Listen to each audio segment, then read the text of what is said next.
Hello students, welcome to law excellence IAS academy. ఇవాళ మనం October 17వ తేదీకి సంబంధించి హిందూ న్యూస్ పేపర్లో ఉన్నటువంటి ఇంపార్టెంట్ ఆర్టికల్స్, వాటిని సబ్జెక్ట్కి ఎలా లింక్ చేసుకుంటాము, అలాగే వాటి నుంచి ఎలాంటి క్వశ్చన్స్ అడగచ్చు అన్నటువంటిది చూద్దాం. మన ఫస్ట్ ఆర్టికల్ చూడండి, ఎస్సీఓ మీటింగ్కి సంబంధించి. సో దీన్ని ఇంటర్నేషనల్ రిలేషన్స్ కింద bilateral, regional and global groupings and agreements అనేసి మనకు ఒక టాపిక్ ఉంది. సో దాని కింద చదువుకుంటాం. సో ఏంటి ఇక్కడ న్యూస్, మన ఎక్స్టర్నల్ అఫైర్స్ మినిస్టర్ అయినటువంటి జయశంకర్, ఈయన పాకిస్తాన్కి ఎస్సీఓ సమ్మిట్కి వెళ్ళటం జరిగింది. మరి ఈ నేపథ్యంలో మనకి ఎస్సీఓ, షాంఘై కోఆపరేషన్ ఆర్గనైజేషన్ గురించి తెలియాలి. అలాగే ఈ సమ్మిట్ యొక్క మేజర్ ఇన్సైట్స్ ఏంటి అన్నటువంటిది మనం చూద్దాం. సో ఎస్సీఓ అన్నటువంటిది 2001వ సంవత్సరంలో ఎస్సీఓ, షాంఘై కోఆపరేషన్ ఆర్గనైజేషన్గా ఇది ఎస్టాబ్లిష్ అయింది. మొత్తం దీనిలోకి వచ్చేసరికి 10 దేశాలు ఉన్నాయి. మరి ఈ ఆర్గనైజేషన్ మన గ్లోబల్ పాపులేషన్లో 40% కలిగి ఉంది. అంతేకాదు ఎకనామిక్ గాను, పొలిటికల్ గాను, సెక్యూరిటీ డైమెన్షన్స్లో కూడా మనకి ఈ గ్రూప్ అన్నటువంటిది చాలా ఇంపార్టెంట్. మరి ఈ ఎస్సీఓ దేని మీద ఫోకస్ చేస్తుంది అంటే 3 ఈవిల్స్ మీద ఫోకస్ చేయటం జరుగుతుంది. ఏంటి ఆ 3 ఈవిల్స్? ఒకటి వచ్చేసరికి టెర్రరిజం, రెండవది వచ్చేసరికి సెపరేటిజం, మూడవది వచ్చేసరికి ఎక్స్ట్రీమిజం. ఇలా 3 ఈవిల్స్ మీద ఫోకస్ చేస్తుంది ఈ యొక్క షాంఘై కోఆపరేషన్ ఆర్గనైజేషన్ అన్నటువంటిది. సో ఈ 3 ఈవిల్స్ మీద ఫోకస్ చేస్తూ రీజనల్ సెక్యూరిటీని, స్టెబిలిటీని తీసుకురావటం, అలాగే మెంబర్ స్టేట్స్ ఏవైతే ఉంటాయో వాటిలో ఎకనామిక్ కొలాబరేషన్ని మరింతగా ఎన్హాన్స్ చేసుకోవటం కోసం ఉద్దేశించబడింది ఇది. సరే, ఇప్పుడు ఎస్సీఓ 2024 సమ్మిట్కి సంబంధించి ఇంపార్టెంట్ విషయాలు ఏంటి అన్నటువంటిది మనం చూద్దాం. ఇక్కడ చూడండి, మన ఎక్స్టర్నల్ అఫైర్స్ మినిస్టర్ అలాగే పాకిస్తాన్ ప్రైమ్ మినిస్టర్ ఇద్దరు కూడా ఇక్కడ కలిశారు. అంతేకాదు గత 9 సంవత్సరాల్లో పాకిస్తాన్కి వెళ్ళినటువంటి హై లెవెల్ అఫీషియల్ మన ఎక్స్టర్నల్ అఫైర్స్ మినిస్టర్ అన్నమాట. మరి ఈ నేపథ్యంలో ఇప్పుడు ఈ మీటింగ్ యొక్క హైలైట్స్ ఏంటి అనేసి కనుక మనం చూస్తే, ఒకటి, కంటెన్షియస్ ఇష్యూస్ ఏవైతే ఉంటాయో వాటిని ఇద్దరు కూడా లేవనెత్తలేదు, అవాయిడ్ చేయటం జరిగింది.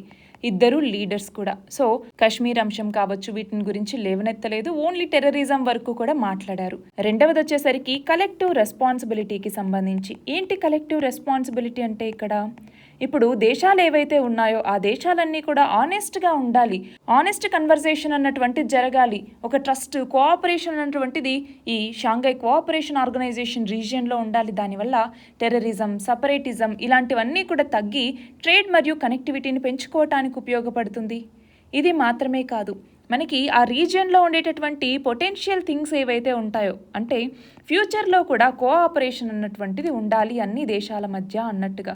అంటే ఏంటి, ఈ ఏదైతే ఎస్సీఓ కంట్రీస్ ఉన్నాయో వాటి మధ్య ట్రేడ్ని, అలాగే ఇన్నోవేషన్ని పెంచుకోవటం కావచ్చు, అలాగే క్లైమేట్ చేంజ్ని మిటిగేట్ చేసుకోవటం కావచ్చు, ఎకనామిక్ గ్రోత్, ఆ దేశాల యొక్క ఎకనామిక్ గ్రోత్ని కొలాబరేటివ్గా పెంచుకోవటానికి కావాల్సినటువంటి ఇనిషియేటివ్స్ తీసుకోవటం కావచ్చు, ఇవన్నీ చేయాలి అన్నట్టుగా ఈ మీటింగ్లో డిసైడ్ చేశారు. మరి ఛాలెంజెస్ ఏంటి ఇక్కడ మన ఇండియాకి అంటే, ఒకటి, ఇండియా పాకిస్తాన్ రిలేషన్స్ గురించి మనం చూస్తే 2 దేశాల మధ్య ఆల్రెడీ రిలేషన్స్ అన్నటువంటివి 0 స్థాయికి వెళ్ళిపోయాయి అని చెప్పచ్చు. రెండవది, మనం బ్యాలెన్స్ చేసుకోవటం రిలేషన్స్. ఫర్ ఎగ్జాంపుల్, వెస్ట్రన్ నేషన్స్తో మనకి పార్ట్నర్షిప్స్ అనేవి పెరుగుతూ ఉన్నాయి, రష్యాతో ట్రెడిషనల్గా చాలా రిలేషన్స్ అన్నటువంటివి ఉన్నాయి. ఆల్రెడీ మనం చూస్తే వెస్ట్ ఏషియాలో అంతా కాన్ఫ్లిక్ట్స్ అనేవి నడుస్తున్నటువంటి నేపథ్యంలో మనం ఆ దేశాలతో రిలేషన్స్ని ఎలా బ్యాలెన్స్ చేసుకోగలము అన్నటువంటిది ఇంపార్టెంట్. సో రీజనల్ కోఆపరేషన్ని పెంచుకుంటూ పోవాలి, దాంతో ఎకనామిక్ డెవలప్మెంట్ ఉండాలి, టెర్రరిజంని కౌంటర్ చేయాలి, కనెక్టివిటీని పెంచుకోవాలి, డిప్లొమాటిక్గా కూడా వివిధ దేశాలతో సంబంధాలు అన్నటువంటివి పెంచుకోవాలి. సో స్ట్రాటజిక్ బ్యాలెన్సింగ్ని ఏర్పాటు చేసుకోవాలి. అదే మన భారతదేశం ముందున్నటువంటి లక్ష్యం. మన నెక్స్ట్ ఆర్టికల్ చూడండి, 2024 గ్లోబల్ హంగర్ ఇండెక్స్కి సంబంధించి. దీన్ని మనము సొసైటీలోనూ చదువుకుంటాము, అలాగే ఎకానమీలోనూ చదువుకుంటాము, అలాగే కరెంట్ అఫైర్స్ కింద కూడా లింక్ చేసుకుంటాము. మరి 2024వ సంవత్సరానికి సంబంధించి గ్లోబల్ హంగర్ ఇండెక్స్ అన్నటువంటిది రిలీజ్ అయింది. మరి దీన్ని ఇచ్చేది ఎవరు? ఐరిష్ హ్యుమానిటేరియన్ ఆర్గనైజేషన్ అయినటువంటి కన్సర్న్ వరల్డ్ వైడ్, అలాగే జర్మన్ ఎయిడ్ ఏజెన్సీ అయినటువంటి వెల్తుంగర్ హిల్ఫే అన్నటువంటి 2 ఆర్గనైజేషన్స్ ఈ ఇండెక్స్ని రిలీజ్ చేయటం జరుగుతుంది. మరి అందులో ఇండియాకి సంబంధించినటువంటి ఫైండింగ్స్ ఏమేమి ఉన్నాయి అన్నటువంటిది చూస్తే, ఇప్పుడు మొత్తం 127 దేశాలకి గాను మన భారతదేశం 105వ స్థానంలో ఉంది. అంతేకాదు దీంతో మన భారతదేశం సీరియస్ అన్నటువంటి కేటగిరీ కిందకి వచ్చిందనమాట. మన ఈ సీరియస్ కేటగిరీ కింద మొత్తం 42 దేశాలు ఉంటే అందులో మన భారతదేశంతో పాటు పాకిస్తాన్, ఆఫ్ఘనిస్తాన్ ఇవన్నీ కూడా ఇప్పుడు ఈ కేటగిరీలోనే ఉన్నాయి. అయితే మనం చూస్తే ఇప్పుడు 2000వ సంవత్సరం నుంచి కూడా మన భారతదేశం యొక్క ఈ గ్లోబల్ హంగర్ ఇండెక్స్ స్కోర్ ఏదైతే ఉందో ఇది పడిపోతూ వస్తోంది. అందులోనూ మనం చూసుకుంటే ఎక్కువగా చైల్డ్ వేస్టింగ్కి సంబంధించి చైల్డ్ వేస్టింగ్ అలాగే స్టంటింగ్ ఇవన్నీ కూడా చాలా ఎక్కువగా ఉంటూ ఉన్నాయి. అంతేకాదు మాల్ న్యూట్రిషన్ అన్నటువంటిది ఎక్కువగా ఉంటుంది. అందులో మెటర్నల్ మాల్ న్యూట్రిషన్ అన్నటువంటిది చాలా ఎక్కువగా మనకి వస్తూ ఉంది. సో ఇప్పుడు న్యూట్రిషనల్ స్టేటస్ అన్నటువంటిది మన భారతదేశంలో సరిగ్గా లేకపోవటం కావచ్చు, పిల్లలు ఎత్తుకు తగినటువంటి బరువు లేకపోవటం, అలాగే వాళ్ళ ఏజ్కి తగినటువంటి ఎత్తు లేకపోవటం, ఇలాంటి కన్స్ట్రెయింట్స్ అన్నీ వస్తూనే ఉన్నాయి. మరి ఈ నేపథ్యంలో ఒకటి గమనించాలి మనం, అసలు గ్లోబల్ హంగర్ ఇండెక్స్ అన్నటువంటిది ఎందుకు ఇవ్వాలి, ఏం అవసరం ఉంది అన్నటువంటిది మనం చూస్తే మనకి ఇటు రీజనల్గాను, నేషనల్ లెవెల్లోనూ, అలాగే గ్లోబల్ లెవెల్లోనూ హంగర్ అన్నటువంటిది ఎలా ఉంది వివిధ దేశాల్లో అనేసి మెజర్ చేయటానికి ఉపయోగించేటటువంటి ఒక టూల్ ఇది. మరి ప్రతి కంట్రీ యొక్క ఈ స్కోర్ని కూడా మొత్తం 4 ఇండికేటర్స్ పరంగా డిసైడ్ చేయటం జరుగుతుంది. మరి ఆ 4 ఇండికేటర్స్ ఏంటి అంటే, ఒకటి వచ్చేసరికి అండర్ నరిష్మెంట్ అంటే ఏంటి, కెలరీస్ అన్నటువంటివి సరిగ్గా ఇంటేక్ చేయలేకపోతే అప్పుడు అండర్ నరిష్మెంట్ అన్నటువంటిది వస్తుంది. రెండవది వచ్చేసరికి చైల్డ్ స్టంటింగ్ అంటే ఏంటి, చిల్డ్రన్ వాళ్ళ ఏజ్కి తగినట్టుగా హైట్ లేకపోవటం. మూడవది చైల్డ్ వేస్టింగ్ అంటే ఏంటి, వాళ్ళ హైట్కి తగినట్టుగా వాళ్ళు బరువు అన్నటువంటిది లేకపోవటం. నాలుగవది వచ్చేసరికి చైల్డ్ మోర్టాలిటీ. ఇందులోకి వచ్చేసరికి అండర్ నరిష్మెంట్కి 1/3, అలాగే చైల్డ్ స్టంటింగ్కి 1/6, చైల్డ్ వేస్టింగ్కి 1/6, చైల్డ్ మోర్టాలిటీకి 1/3 ఇచ్చి మొత్తం స్కోర్ని తీసుకుంటారనమాట. మరి మన భారతదేశం ఏమంటోంది, ఈ రిపోర్ట్ అన్నటువంటిది సరిగ్గా లేదు అన్నట్టుగా మన భారతదేశం దీన్ని యాక్సెప్ట్ చేయలేదు. అంతేకాదు ఇక్కడ మనం గమనిస్తే సీరియస్ కేటగిరీలో మనం ఉన్నామా, దాని తర్వాత మోడరేట్ కేటగిరీ అనేసి ఉంది. ఈ మోడరేట్ కేటగిరీలోకి బంగ్లాదేశ్, నేపాల్, శ్రీలంక ఇవన్నీ వస్తున్నాయి. మనం మాత్రం సీరియస్ కేటగిరీలో పాకిస్తాన్, ఆఫ్ఘనిస్తాన్ ఇలాంటి దేశాల మధ్యలో ఉంటూ ఉన్నాం. అంతేకాదు మన భారతదేశంలో 13.7% పాపులేషన్ అండర్ నరిష్డ్గా ఉన్నారు. అంతేకాదు 35.5% పాపులేషన్ అండర్ 5లో ఉన్నటువంటి వాళ్ళు స్టంటింగ్ని ఫేస్ చేస్తూ ఉన్నారు. 18.7% వేస్టింగ్కి సఫర్ అవుతూ ఉన్నారు. అంతేకాదు వాళ్ళ యొక్క 5th బర్త్డే లోపు చైల్డ్ మోర్టాలిటీ అన్నటువంటిది మన భారతదేశంలో 2.9%గా ఉంది. సో ఈ 4 ఇండికేటర్స్కి సంబంధించినటువంటి స్టాటిస్టిక్స్ ఇవ్వమన్నమాట. కాబట్టి ఈ నేపథ్యంలో రైట్ టు ఫుడ్ అన్నటువంటిది ఎన్ఫోర్స్ చేయాలి, దీనికోసం అకౌంటబిలిటీని మెయింటైన్ చేయాలి, అలాగే జెండర్ ట్రాన్స్ఫర్మేటివ్ అప్రోచెస్ని ప్రమోట్ చేయాలి. జెండర్, క్లైమేట్, ఫుడ్ జస్టిస్, అలాగే పబ్లిక్ రిసోర్సెస్ వీటన్నింటి మీద ఇన్వెస్ట్ చేయటం వల్ల ఇన్ఈక్వాలిటీని రెడ్యూస్ చేయాలి అన్నట్టుగా ఈ రిపోర్ట్ చెప్తోంది. మరి ఈ నేపథ్యంలో హంగర్ లేదా ఆకలి అంటాం కదా, జీరో హంగర్ అని చెప్పేసి మనకొక సస్టైనబుల్ డెవలప్మెంట్ గోల్ అన్నటువంటిది చెప్తుంది. మరి ఏ sustainable development goal zero hunger గురించి తెలియజేస్తుంది? దీని ఆన్సర్ మీరు కమెంట్ సెక్షన్లో చెప్పండి. మన నెక్స్ట్ ఆర్టికల్ చూడండి. ఇంటర్నేషనల్ రిలేషన్స్కి సంబంధించి ఈ టాపిక్ని చదువుకుంటాం. ఏంటిది అంటే ఇండియా కెనడా మధ్య రిలేషన్స్కి సంబంధించి. మరి మనం చూస్తే ఖలిస్తానీకి సంబంధించినటువంటి ఒక 6 సపరేటిస్ట్ అయినటువంటి నిజ్జర్, ఇతన్ని హత్య చేయటం వెనుక భారతదేశ హస్తం ఉంది అన్నట్టుగా కెనడా ప్రైమ్ మినిస్టర్ ఆరోపించారు. అయితే కెనడా ప్రైమ్ మినిస్టర్ ఈ ఆరోపణలకి 5 ఐస్ అలయన్స్ ఇచ్చినటువంటి రిపోర్ట్స్ కూడా సపోర్ట్ చేశాయి. మరి ఈ నేపథ్యంలో 5 ఐస్ అలయన్స్ అంటే ఏంటి అన్నట్టుగా మళ్ళీ చర్చ అన్నటువంటిది మొదలైంది. మరి ఈ నేపథ్యంలో అసలు 5 ఐస్ అలయన్స్ అంటే ఏంటి? ఇది ఒక ఇంటెలిజెన్స్ అలయన్స్ అనమాట. 5 ఐస్ అన్నటువంటివి ఇక్కడ 5 దేశాలని సూచిస్తాయి. ఏంటి ఆ 5 దేశాలు? ఒకటి వచ్చేసరికి ఆస్ట్రేలియా, రెండవది వచ్చేసరికి కెనడా, ఇప్పుడు మనం చెప్పుకుంటున్నటువంటి దేశం, మూడవది వచ్చేసరికి న్యూజిలాండ్, నాలుగవది వచ్చేసరికి యూకే, ఐదవది వచ్చేసరికి యుఎస్ఏ. ఈ 5 దేశాలు కలిసి 5 ఐస్ అలయన్స్ అనేటటువంటి ఒక ఇంటెలిజెన్స్ అలయన్స్ని ఏర్పాటు చేసుకున్నాయి. మరి దీని ద్వారా ఏంటి అంటే వరల్డ్ వైడ్గా ఇంటెలిజెన్స్ని ఇది గ్యాదర్ చేస్తూ ఉంటుంది.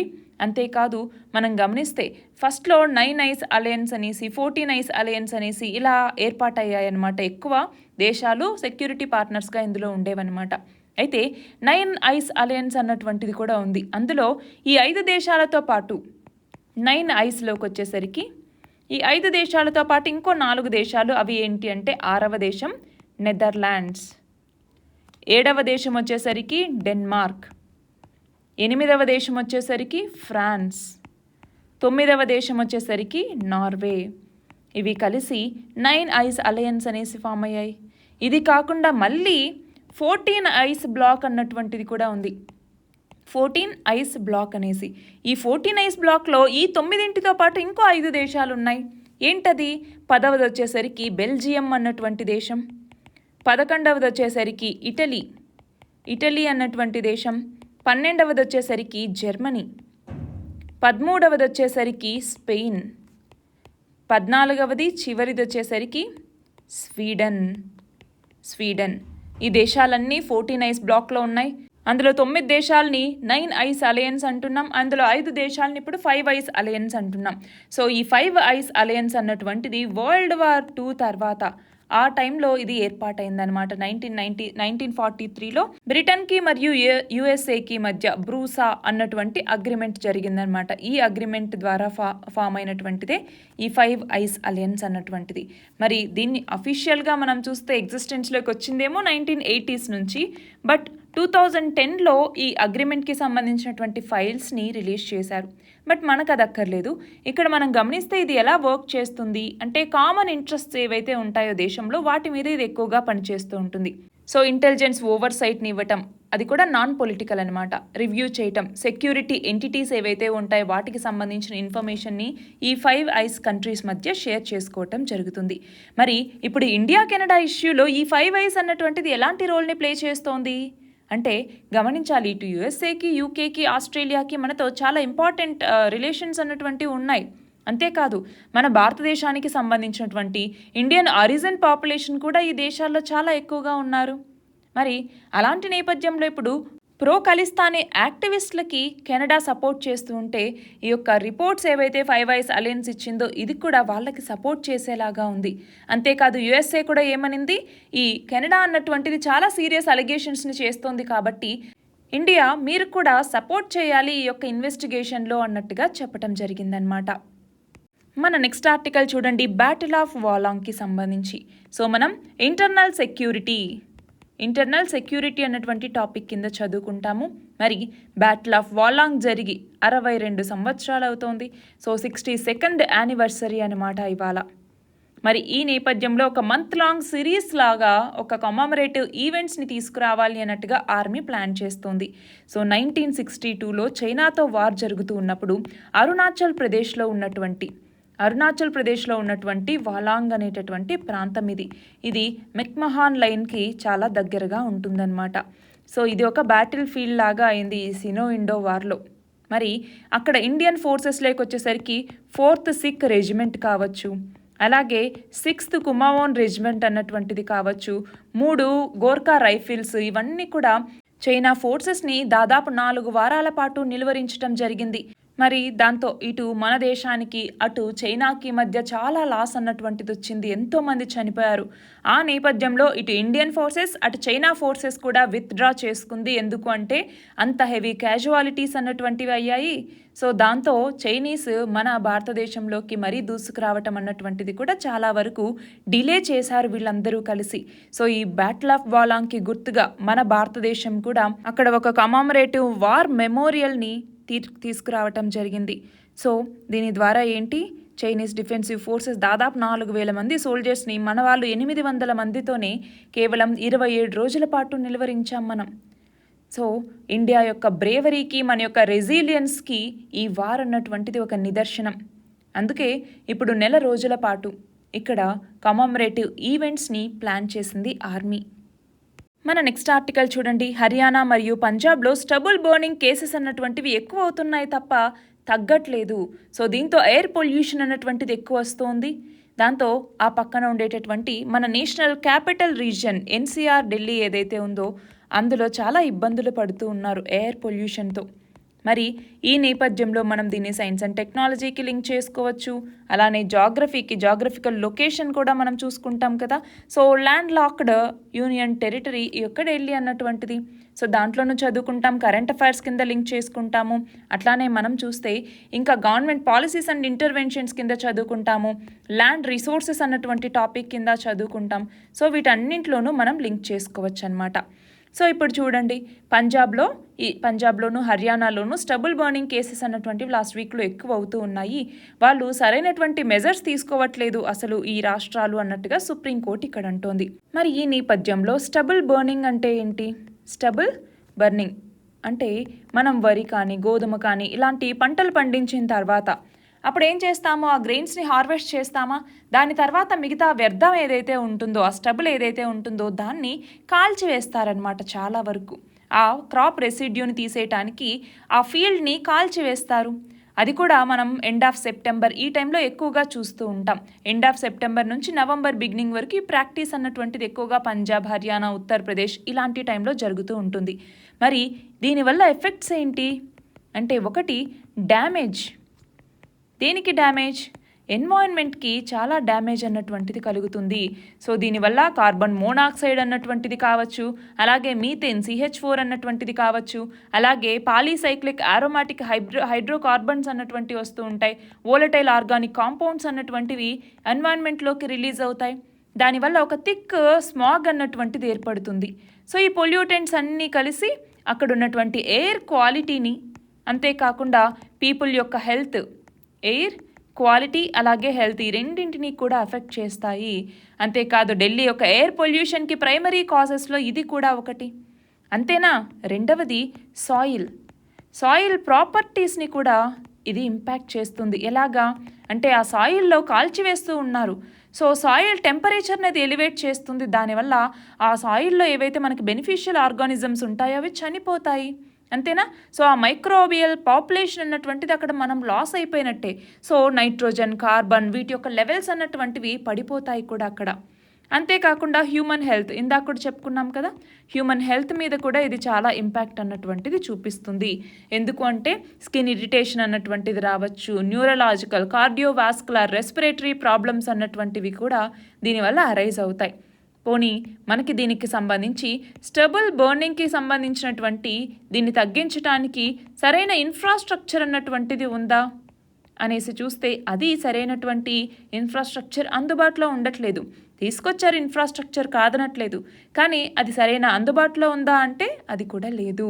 పోనీ ఇంకా మనం చూస్తే అగ్రికల్చర్కి సబ్సిడీస్ ఏవైతే ఇస్తూ ఉన్నారో ఆ సబ్సిడీస్ వల్ల ఎక్కువ మంది ఈ పంజాబ్, హర్యానా వీళ్ళు వరి పంటకి, గోధుమ పంటకి వెళ్తూ ఉన్నారు. సో దానివల్ల కూడా స్టబుల్ బర్నింగ్ అన్నటువంటిది పెరుగుతోంది.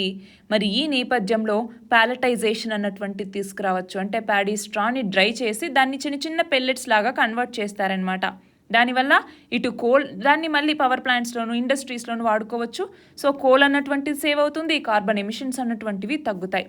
అలాగే మనకి బయో ఎంజైమ్ అయినటువంటి పూసా అన్నటువంటిది ఉంది. సో దీన్ని ఇండియన్ అగ్రికల్చరల్ రీసెర్చ్ ఇన్స్టిట్యూట్ అన్నటువంటిది డెవలప్ చేసింది ఈ స్టబుల్ బర్నింగ్ ఒక సొల్యూషన్గా. ఇది మాత్రమే కాదు, హ్యాపీ సీడర్ అనేసి ఒక ట్రాక్టర్కి ఉండేటటువంటి ఒక మిషన్ అన్నటువంటిది ఉంటుందన్నమాట. ఇది ఏం చేస్తుంది, రైస్ స్ట్రా ఏదైతే ఉంటుందో దాన్ని మొత్తం కట్ చేసేసి బయటకు తీసేస్తుంది అనమాట. సో దానివల్ల మళ్ళీ సాయిల్ అన్నటువంటిది నార్మల్గా ఉంటుంది, మళ్ళీ మనం పంటలు పండించుకోవచ్చు. ఇలాగా డిఫరెంట్ మనకి ఉన్నాయి. కానీ ఈ ప్రాసెసెస్ అన్నింటినీ కూడా రైతులు తీసుకోవటానికి ఇష్టపడట్లేదు. ఒకటి వీటి వల్ల ఉన్నటువంటి కాస్ట్ కావచ్చు, వాళ్ళకి మళ్ళీ పంట వేసుకోవటానికి చాలా తక్కువ సమయం అన్నటువంటిది ఉంటుంది, దానివల్ల కావచ్చు. సో ఇలా వివిధ కారణాల వల్ల ఇంకా కూడా ఈ ఆల్టర్నేటివ్ మెథడ్స్కి అక్కడ ఉన్నటువంటి రైతులు వెళ్ళట్లేదు. సో వాళ్ళలో అవేర్నెస్ని కల్పించాల్సిన అవసరం అన్నటువంటిది ఉంది. మన నెక్స్ట్ ఆర్టికల్ చూడండి. ఫుడ్ అండ్ అగ్రికల్చరల్ ఆర్గనైజేషన్ ఒక రిపోర్ట్ ఇచ్చింది. అది దేనికి సంబంధించి అంటే క్లైమేట్ చేంజ్ అన్నటువంటిది. సో దీన్ని మనం ఎన్వైరన్మెంట్, బయోడైవర్సిటీ అండ్ ఎన్వైరన్మెంట్ అన్నటువంటి టాపిక్ కింద చదువుకుంటాము. సో ఇప్పుడు ఇక్కడ ఏంటి, క్లైమేట్ చేంజ్ అన్నటువంటిది పూర్ ఫార్మర్స్ మీద మరింత ఎక్కువ ఇంపాక్ట్ అన్నటువంటిది చూపిస్తోంది అన్నట్టుగా ఫుడ్ అండ్ అగ్రికల్చరల్ ఆర్గనైజేషన్ ఒక రిపోర్ట్ని ఇవ్వటం జరిగింది. మరి FAO ఏమని చెప్పింది? మన భారతదేశంలో సోషల్ సెక్యూరిటీని మరింతగా ఎన్హాన్స్ చేయాల్సినటువంటి అవసరం అన్నటువంటిది ఉంది అన్నట్టుగా చెప్పింది. అంతేకాదు నీతి ఆయోగ్ కూడా ఏమనింది? మన భారతదేశం క్లైమేట్ చేంజ్తో మరింత ఇంకా బాగా డీల్ చేయాల్సిన అవసరం ఉంది అని కూడా చెప్పింది. మరి ఇప్పుడు మనం గమనిస్తే యునైటెడ్ నేషన్స్కి సంబంధించింది ఈ ఫుడ్ అండ్ అగ్రికల్చరల్ ఆర్గనైజేషన్. ఇది ఏం చెప్పింది? మనకి యావరేజ్ ఒక ఇయర్లో హీట్ స్ట్రెస్ వల్ల దాదాపు 5% ఇన్కమ్ అన్నటువంటిది 5% ఇన్కమ్ పూర్ హౌస్ హోల్డ్స్ కోల్పోతూ ఉన్నారు. ఇది మాత్రమే కాదు, ప్రతి సంవత్సరం ఫ్లడ్స్ అన్నటువంటివి రావటం వల్ల కూడా దాదాపు 4.4% ఇన్కమ్ అన్నటువంటిది పూర్ హౌస్ హోల్డ్స్ కోల్పోతూ ఉన్నారు.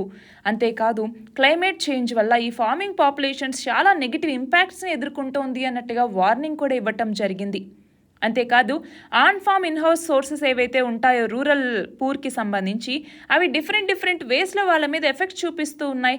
ఫర్ ఎగ్జాంపుల్ మనం చూస్తే మనకి డ్రాట్స్ అన్నటువంటివి, కరువు అన్నటువంటిది రావటం కావచ్చు, ఎక్కువ టైము రిసోర్సెస్ని అగ్రికల్చరల్ ప్రొడక్షన్ మీద మనం పెట్టుకుంటూ ఉన్నాం. అంతేకాదు ఈ ఆఫ్ ఫామ్ ఎంప్లాయ్మెంట్ ఆపర్చునిటీస్ అన్నటువంటివి దీనివల్ల తగ్గిపోతూ ఉన్నాయి. అంతేకాకుండా ఇప్పుడు మనం చూస్తే క్లైమేట్ స్ట్రెస్ అన్నటువంటిది రావటం వల్ల, అంటే ఫర్ ఎగ్జాంపుల్ వరదలు వచ్చాయనుకోండి పంట కొట్టుకుపోతుంది, సైక్లోన్ వచ్చిందనుకోండి పంట నాశనం అవుతుంది, కరువులు వచ్చాయనుకోండి పంట సరిగ్గా పండదు, లేదు ఎక్కువ ఎండలు ఉన్నాయనుకోండి పంట దిగుబడి అన్నటువంటిది సరిగ్గా రాదు, పెస్ట్స్ అన్నటువంటివి అంటే పంట పురుగులు అన్నటువంటివి ఎక్కువ వస్తే ఆ దిగుబడి అన్నటువంటిది సరిగ్గా రావు. ఇవన్నీ నార్మల్గానూ జరుగుతాయి. కానీ క్లైమేట్ చేంజ్ వల్ల ఇవన్నీ ఇంటెన్సిఫై అవుతూ ఉన్నాయి. దానివల్ల మరింత వీళ్ళకి లాస్ అన్నటువంటిది వస్తుంది. కాబట్టి పాలసీ మెజర్స్ అన్నటువంటివి గవర్నమెంట్ తీసుకోవాల్సినటువంటి అవసరం అన్నటువంటిది ఉంది. ఇది మాత్రమే కాదు, వాళ్ళకి సోషల్ సెక్యూరిటీ బెనిఫిట్స్ అన్నటువంటివి కూడా ఉండేలాగా చూసుకోవాలి అన్నట్టుగా ఈ రిపోర్ట్ చెప్తోందనమాట. ఇవాల్టి మన లాస్ట్ ఆర్టికల్ చూడండి. సెంటర్ MSPని ఇంక్రీజ్ చేయటం జరిగింది. సో దీన్ని మనం ఎకానమీలో చదువుకుంటాము. MSP లేదా మినిమం సపోర్ట్ ప్రైస్ అనేసి అంటాం. ఏంటి MSP అంటే?